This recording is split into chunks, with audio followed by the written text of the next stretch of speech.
What's up, guys? Welcome back to another EVE Online video. This is going to be going over T1 Abyssals, or I'm just going to kind of commentary over a run here that I'm doing. I saw a lot of questions about, like, how do you know when you progress from like T0 to T1, and really it's about like when your skills just get a little bit more kind of well rounded out as far as tank and drone damage if you're going drone boat, and navigation stuff, so you can just kind of do everything quicker across the board, be more cap stable, things like that. The Tristan in my other video is like entry level. You can upgrade that to like some Tech 2 tank, but for the most part, to do Tech or Tier 1, you're definitely going to want to have a worm. The funny thing about these T1s here with this worm is it's actually takes longer to loot everything than it does to actually kill everything, which is kind of interesting. But as you can see here, it's just kind of business as usual. You take a little bit more damage, but the booster does good job at mitigating some damage. There are some mobs in Tier 1 that can cause a lot of problems as far as neuting you out. I think it's like a Devoted Knight or something like that. But for that guy, you're just going to like keep it range 40, and then he's going to drop your target, I think. And you're just going to let your drones kind of like take care of everything. I usually just have the drones kind of, I assign them to the first target, but then I just kind of leave them alone. They're pretty good about auto pulling aggro and auto doing things themselves. So I usually just try to go after the loot here. And once we get through this run, I'll show you the phrasal for this. But yeah, this is roughly, you're going to use, just like in Tier 0, you're going to use 3 calm electrical filaments to get in here. And this is, the runs usually average about through 6 million.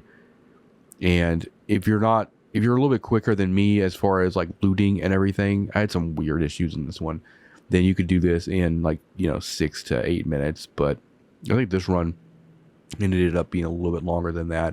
But I was kind of lowballing the whole ISK per hour estimate. But it's really, if you do these just like for a consistent hour, you're looking at about 60-ish, 60 plus, and that's pretty good for having low skills, and it's not really requiring too much on the training side.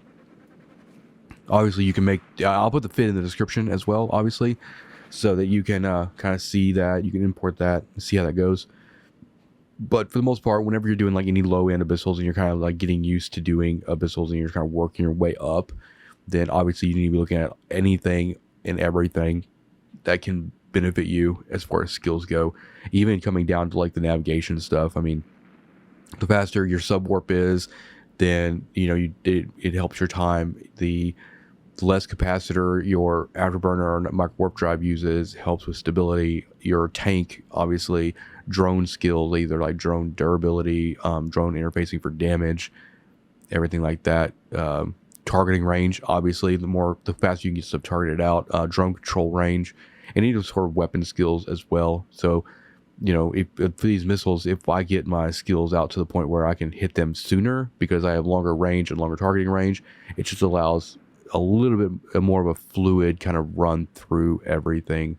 So there's obviously a lot more targets to worry about in T1 than there is in T0, but a lot of it is just a lot of travel, to be honest.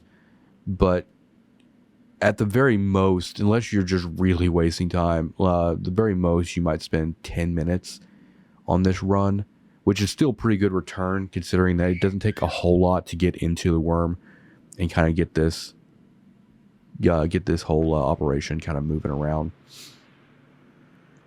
And you don't necessarily have to go out and get all of these loot containers that are really far out. But I know for me, I like just grabbing everything. For this video, I'm grabbing all the loot just to give you guys a good idea of what the actual income is for it. So, like, I'm coming out here to grab this one. This it's about as good as you can get for this, but the character running this, for the most part, I think the only thing I'm lacking is the final, I think it's like Galante Frigate 5, I think, but really that just gives you a little bit more missile damage, which you don't really need because you're using the missiles to take care of the caches. So here we are on the last pocket here. A lot of this actually is the reason it takes me a lot longer on this pocket than the other two is just because everything is so spread out. And also it's like, you know, you go really fast with the prop mod on and then you turn it off and it just goes dead slow. So it's like, it's kind of hard to time usually sometimes. So a lot of slow navigation and stuff like that. But yeah, the purpose of like the T0 build for like the Tristan is to essentially just get really used to how the Abyssal gameplay is. So that video shows a non-upgraded Tristan build, and then as your skills get better, you move into like Tech 2 tank, and you keep kind of practicing, you keep kind of going through the iterations for T0 electrical, and then when you get really comfortable running everything, then you start moving into things like the worm, and the worm can be baselined as well. You can even run the worm in T0 while you're getting used to the ship itself. And that's kind of how you have to treat Abyssals, is you got to get really good at maneuvering and comfortable with your ship so that you minimize any sort of surprises you might have. So there's nothing wrong with kind of, you know, taking something that's a little bit overpowered for the tier you're trying to run for the sake of practice.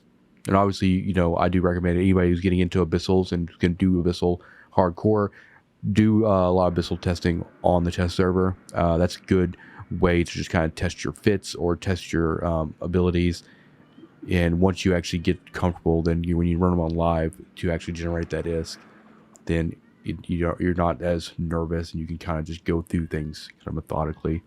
But as you can see here, this pocket went down pretty fast and everything else is literally just looting. And I know a lot of these caches have very little in them for the most part, but I just personally, when I run Abyssals, love just grabbing everything. I don't like leaving anything on the table, especially if I have time. If I know I have time, like for me, a lot of it for me is not actually trying to get like the fastest time or get the, you know, most runs per hour to make X. I mean, a lot of it for me now is just kind of enjoyment. But, you know, obviously if I'm running close on time, then yeah, I'm going to like, I'm going to kind of speed things up. But thank you for watching. Hit the like button, hit the subscribe button, and I will see you guys in the next one. The fit for this is in the description, and check out that T0 video. I'll put that in the cards. Peace out.